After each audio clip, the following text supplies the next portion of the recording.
The sixth entry in our continuing series called The Great Movies is Robert Zemeckis' 1994 masterpiece, Forrest Gump. Paramount Pictures presents... My name's Forrest Gump. People call me Forrest Gump. The story of a man... Are you stupid or something? Stupid is, stupid does, sir. ...who was good at just one thing. Life. Tom Hanks. I'm not a smart man, but I know what love is. Forrest Gump. Rated PG-13. Starts Wednesday. And we're back, like we never left. Welcome to the Confessions of a Not-So-Dangerous Mind podcast. I'd like to thank you all for spending some of your Saturday morning here with me in New York.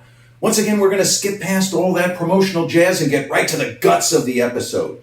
As promised, today we'll conclude our 3-episode arc as part of our ongoing series, The Great Movies. The first part of the 3 was Pulp Fiction.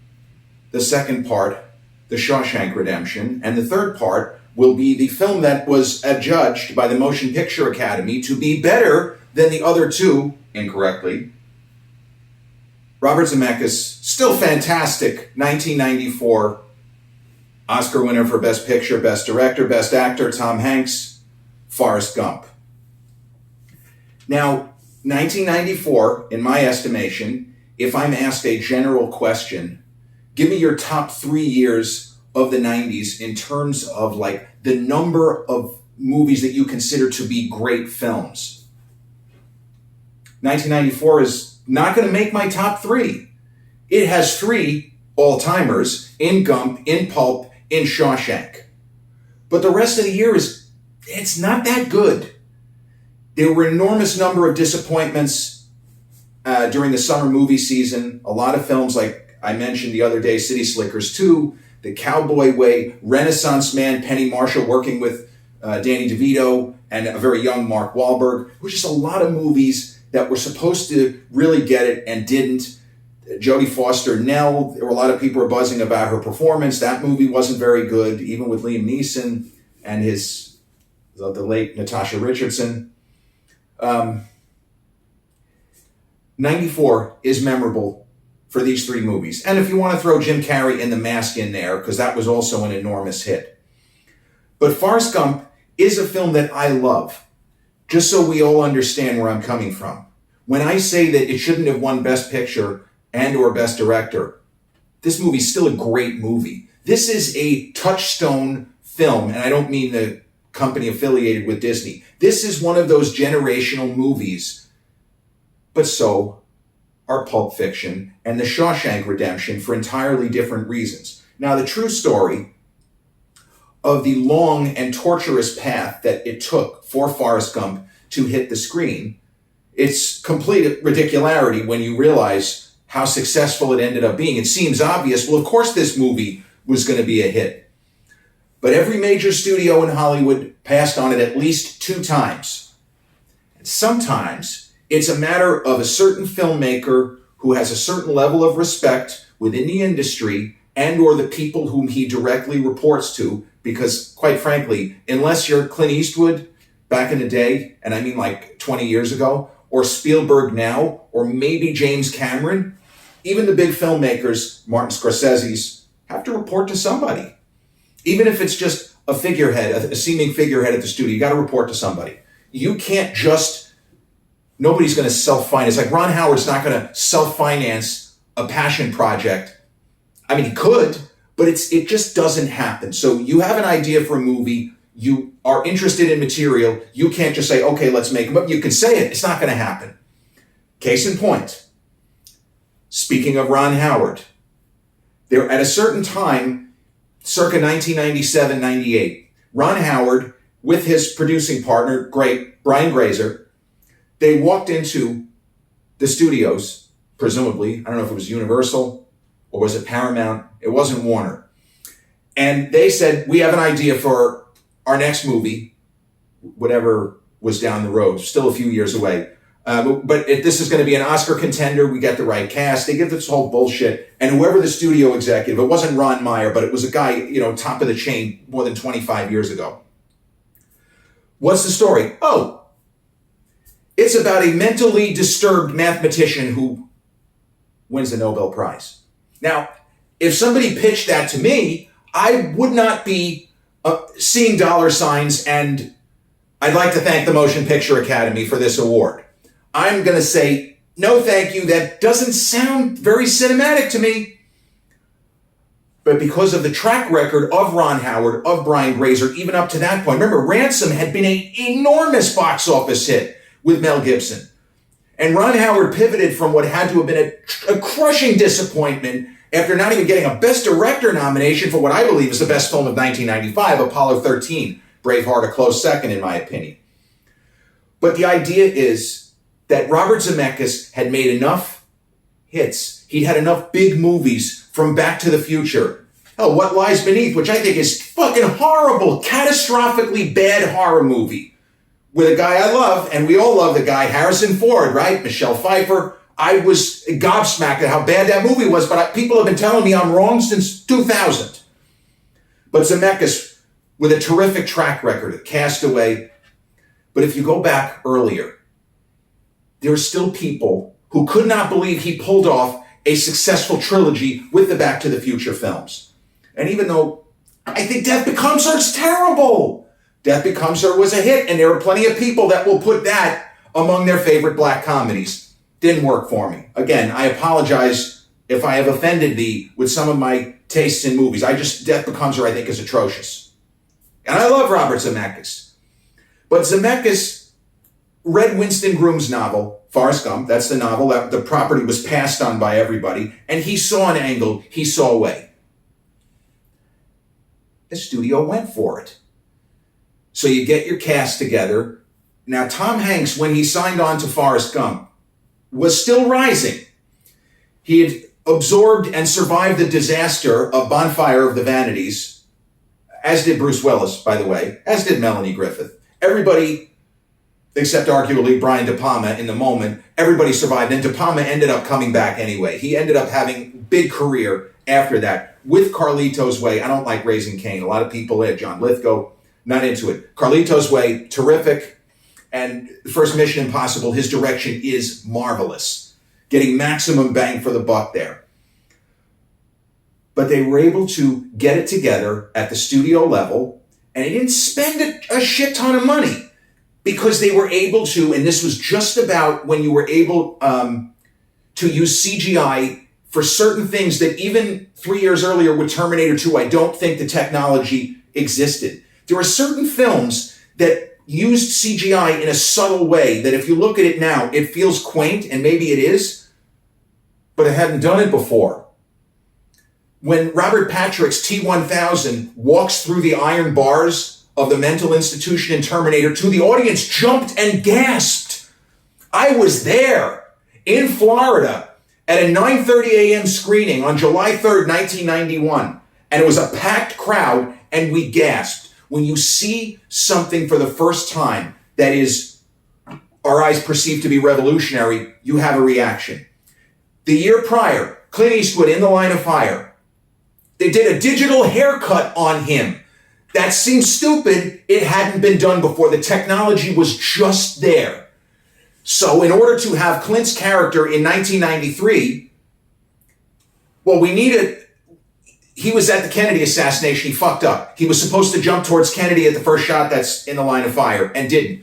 But the filmmaker, Wolfgang Peterson, needed footage of Clint in a suit, more or less time period correct, to sell that day in Dallas. So what they did was they took real footage of Clint in Dirty Harry, which is 8 years after, but it was close enough. He looked enough younger to the Frank Corrigan we're presented with in present day where it works. They gave him a digital haircut. They made it seem like Harry Callahan's long locks were actually cut short. So that was a CGI maneuver, which now if you watch it, yeah, you're probably not going to have a reaction. But back then, like, wow, that's fucking cool. And what they were able to do, what Zemeckis could do with the help of the special effects team. I'm not sure if Stan Winston worked on that because it really, he was more for the creature effects. But they were able to do things digitally, which to my eyes 30 years ago, it looked seamless. The moment in the film when Forrest Gump appears to be having a conversation with Lyndon Baines Johnson, LBJ himself, the audience was screaming. There are so many moments in the film the special effects don't take away. They don't call attention to themselves. They add to the story. And that to me was I don't know how big of a part, but it was a big thing in why this movie hit so well and why so many people loved it then and will rank it as one of their favorite films today.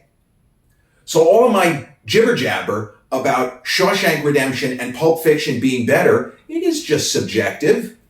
I don't criticize anybody for telling me that a certain movie is their favorite film. Now, if somebody says, I say, well, what's your favorite movie? And they say, well, I love Pulp Fiction.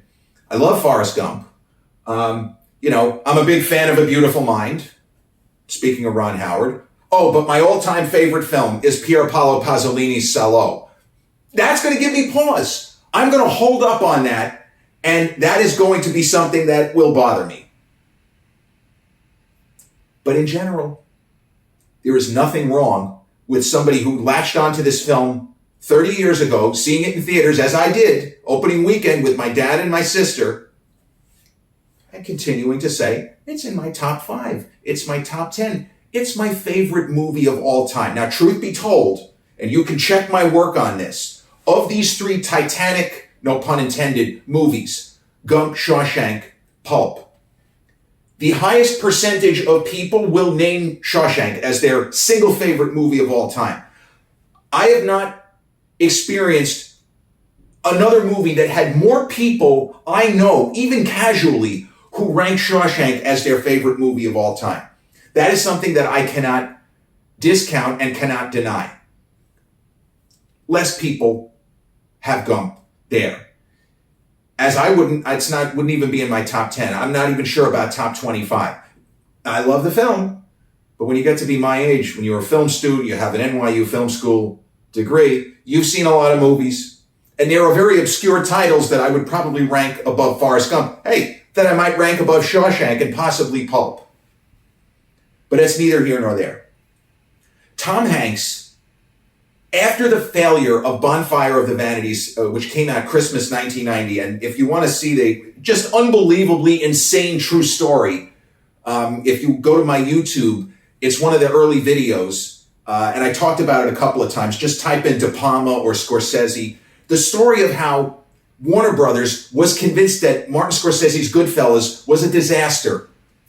They preview screened it, just the executives, and they came away thinking they were going to have to fire Scorsese. And, well, now what do? Maybe we got to do a tax write-off. This film is atrociously bad. We can't there's no way we're going to get our investment back. And the same executives watched Brian De Palma, a preview screening of Bonfire of the Vanities, and they were seeing Oscar nominations across the board, including for Tom Hanks as Best Actor. Well, they got that a little bit wrong.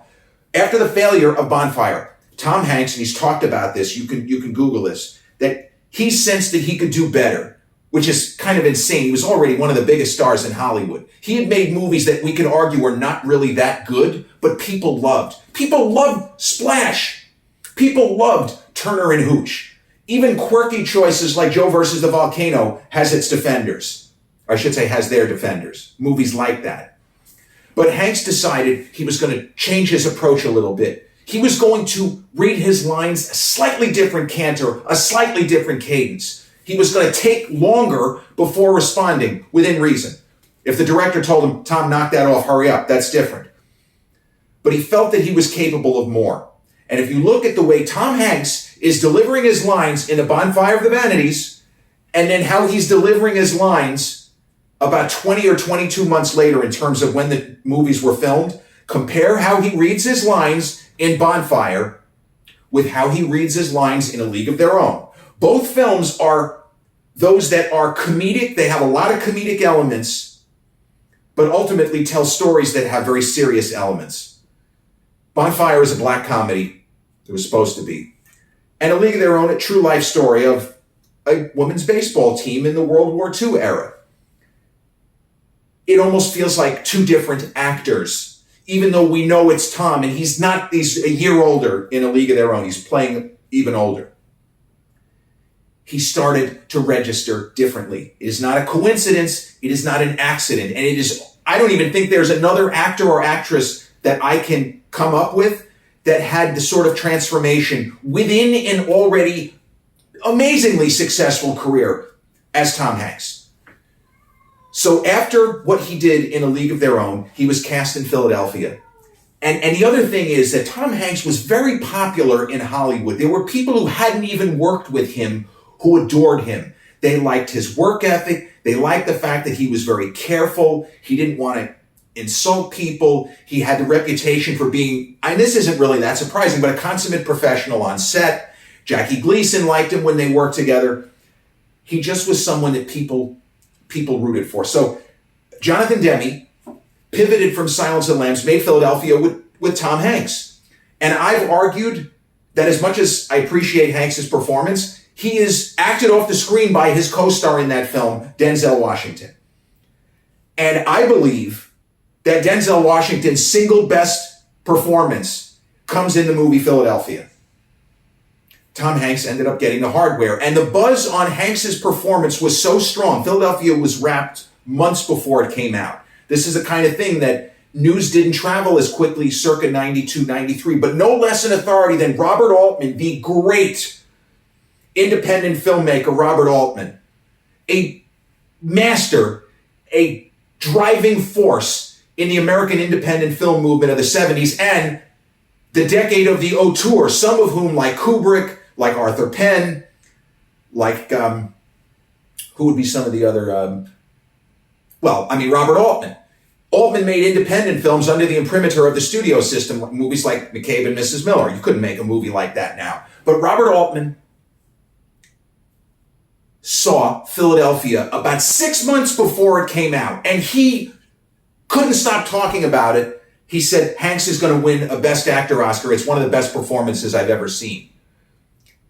That's someone who did not have any skin in the game, he could not believe what Hanks did in that role. So the Hanks that we see in Forrest Gump has the confidence of somebody Philadelphia was in the can. And I don't know the shooting schedule of Forrest Gump, whether Philadelphia was completely completed. We know it hadn't come out yet. I'm pretty sure, I shouldn't say that. I'm pretty sure Philadelphia hadn't landed yet. It came out like November 1993. But Hanks, looking back on it, he is better in Forrest Gump than he is in Philadelphia. And I remember watching the movie and thinking, Forrest Gump that is, I thought the performance was limited. I thought that Hanks could have done better. I was not that impressed. Reading every line with the same flat monotone. It was a little bit like Dustin Hoffman in Rain Man, a performance I actually really like, but also a movie where, if we're being fair, Dustin is also acted off the screen by his co-star, in that case, Tom Cruise, who is as good as he would ever be as Dustin Hoffman's brother in Rain Man. And I would argue the wrong guy got the Best Actor award for similar reasons. In Philadelphia, Joe Miller has a real arc. Hanks' Andrew Beckett does not. In Rain Man, Raymond Babbitt, Dustin Hoffman, is the same at the beginning and at the end. It is a technically extraordinary performance by Dustin Hoffman, but Tom Cruise's character runs the gamut of every possible emotion, good, bad, and ugly. Watching Hanks' performance again in Gump not that long ago, and I believe that it is up there with his top 3 performances. There are shadings that I picked up on now. You're a kid, I'm 20 years old watching a movie on a screen all the way up there. It's difficult for me to read the face. And Tom Hanks, his face is a lot more expressive in Forrest Gump, and he gets a lot more information across that I missed seeing it in theaters. And it is a performance that, if anything, has gotten better, in my opinion, as time has gone on. And we talked about the film has people who think it's very problematic. I don't. There are elements of this that Zemeckis probably wouldn't include if he made the film today, but the core you could still make this movie. Maybe it wouldn't hit the same way because the history, it's different. Vietnam, in the summer of 1994, the Vietnam War and the shit that Forrest Gump gets involved in, it's 25 years prior. It would be 55 years prior now. It's not going to land the same. But what I like about Forrest Gump, yes, in certain ways, it is a product of its time. A lot of the jokes that landed then, contemporary audiences aren't going to get. The single biggest laugh in the film, well, other than shit happens, but the next biggest laugh is the moment when Forrest Gump gets awakened at night. He's in D.C. He gets awakened at night. He calls the police because some guys are shining flashlights, and we instantly realize, holy shit, that's the Watergate break-in. Very few people under 40 are going to get the joke. And there are numerous moments in Forrest Gump that played a lot better 30 years ago than will play now. But in my opinion, nothing can take away from the performances. And the fact it tells a very cohesive, simultaneously gut-wrenching and uplifting story. It's not easy to do that. You know, Philadelphia is not uplifting at all. It's just gut-wrenching. There is a lot of tragedy, a lot of terrible things that happen in Forrest Gump. But somehow we leave the theater, at least I did, and whenever I watch the movie, I leave the theater feeling better. More hope, and more a sense of humanity. Because Gump is somebody who instinctively is trying to help and trying to do right by others, not just himself. And in performances, Robin Wright is amazing. She's so good in that role as Jenny. And Gary Sinise, fucking incredible. You could argue that Sinise should have won supporting actor. He was amazing.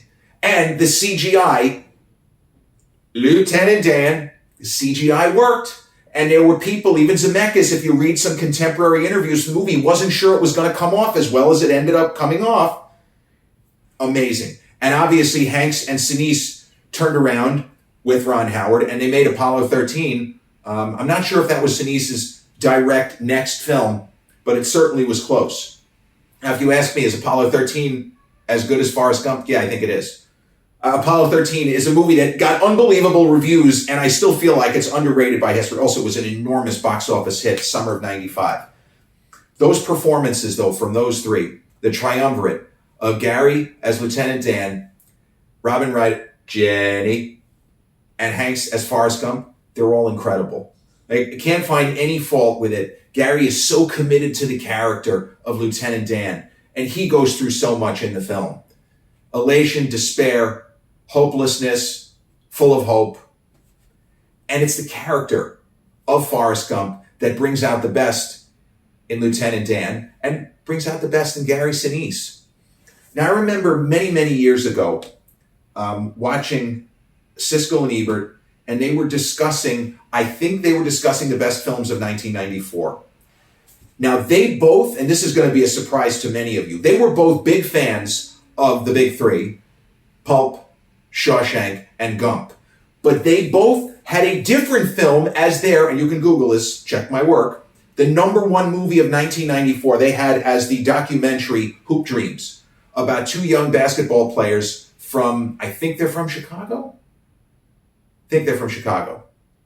But they also could be from Indiana. You know what? I'm drawing a blank. They might have been from Indiana because Isaiah Thomas went to the same high school as one of them. It's not important. Siskel and Ebert thought that Hoop Dreams was one of the greatest movies ever made. They agreed on a lot when it came to the big films, but I don't think that they had the same number one in that many years. That's probably the only year in the 90s that they did, because there were years they were way off. Siskel gave Unforgiven, 1992, thumbs down. He gave Silence of the Lambs, thumbs down. What the fuck, right? But they were talking about Forrest Gump. And when you only have 5 minutes to discuss a movie on TV, and these guys were great at getting right to the point. This is not me pontificating for a half hour on a single film. The way that they described in very broad terms and getting right to it, as I say, right to the guts of it. Roger Ebert, in discussing the film, as we saw a montage of images, he says, Forrest Gump represents the main culture or the dominant culture, if you prefer, and Jenny represents the counterculture. And Ebert's takeaway was, we're left wondering, is Zemeckis championing the dominant culture and saying, fuck you to the counterculture? Now, honestly, watching the movie, I didn't see it that way. I didn't see it that way when I was 20, and I don't see it that way now. I also don't see Jenny as a villain. I see her as a tragic figure. Somebody who'd been beat around and abused and assaulted by her father. I just don't see her as a terrible person. I see her as a way more sympathetic figure. And there's a lot of, it's interesting reading. I don't agree with it. That doesn't mean that her behaviors, her actions are all excusable. They're understandable. It's like what Tom Hanks said about the movie Road to Perdition. I would never want to be this guy, but I can understand why he does what he does. And Jenny, when she says words to the effect of that she doesn't deserve someone like Forrest, I think she's being honest. Does she take advantage of him? Yeah, of course she does. But maybe she's incapable of what we would perceive to be healthy interpersonal relationships of all kinds, friendships and romantic relationships. She is a wounded individual. And ultimately, my view is that the film lets, it's not that it lets her off the hook, but I feel like the movie plays fair with her. I don't believe for a second that Zemeckis was like, oh, we're going to demonize her. No, there is enough on all sides that we can draw our own conclusions about the character of Jenny. And Robin Wright is just amazing. She's marvelous in that role. It couldn't have been an easy role to play because the character can be seen as very unsympathetic. And I have more patience for that character now than I did. In theaters, I was very frustrated every time Tom Hanks said something like, I thought about Jenny. And I didn't like Life is Like a Box of Chocolates. 3 years later, New York University graduation, before the keynote speaker, William H. Cosby Jr., PhD, Bill Cosby, before Cosby got up there, the then governor and now somewhat of a notorious figure, Christy Whitman, she was the governor of New Jersey. Christy Whitman referenced Forrest Gump, and it did not land with that Washington Square Park crowd. Groans were heard when she talked about life being like a box of chocolates. But you know what? It's okay. I was one of these snarky Gen Xers who was rolling his eyes when Christy Whitman referenced Forrest Gump. But Tom delivers the line with such sincerity, something I pick up on now, not when I was younger and presumably more restless and quicker to be sarcastic, quicker to devolve into snark. A little more patient now. Maybe a little bit more understanding of the world. I don't know. But Forrest Gump is a great movie, in my opinion. And from a box office perspective, it grossed $678.5 million worldwide. So The Lion King, the animated version obviously, was the biggest hit of the year when taking into account the total gross worldwide. Forrest Gump made the most money in the United States. It still did extremely well overseas. Now, when I mentioned all of the studios passing on this, the implication has always been, it's not that they didn't think that the movie could be good or could make money. They didn't think there was any way to sell it to the overseas markets. See, something like The Lion King, if you make a great animated film, they're going to watch it all corners of the globe. The studios, the various studios, they could not conceive of a reality in which anybody from France or Italy or Bahrain would ever want to see this movie. They ended up being wrong.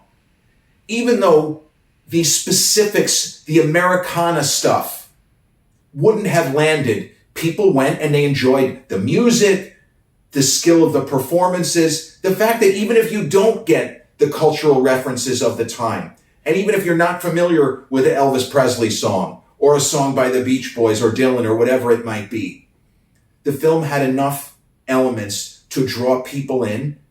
And hey, you've got to see this new movie, Forrest Gump. It's fantastic. Forrest Gump, directed by Robert Zemeckis, the sixth entry in our continuing series of the great movies, and the conclusion of our three-part, three-episode arc, three great movies released within a few months of one another in 1994, Forrest Gump, Shawshank Redemption, and Pulp Fiction. This has been episode 287 of the Confessions of a Not So Dangerous Mind podcast. I'd like to thank you all for spending some of your Saturday morning here with me in New York. If you check out this episode on the YouTube channel, haven't done so already, please click like, subscribe, comment, share, turn on those notifications. Or if you catch this episode on the audio platforms such as Podbean, Spotify, iTunes, or any of the others in which we're hosted, same general rule applies. Click like, subscribe, share, and turn on those notifications. I'll be back with a new episode real soon. Till then, peace.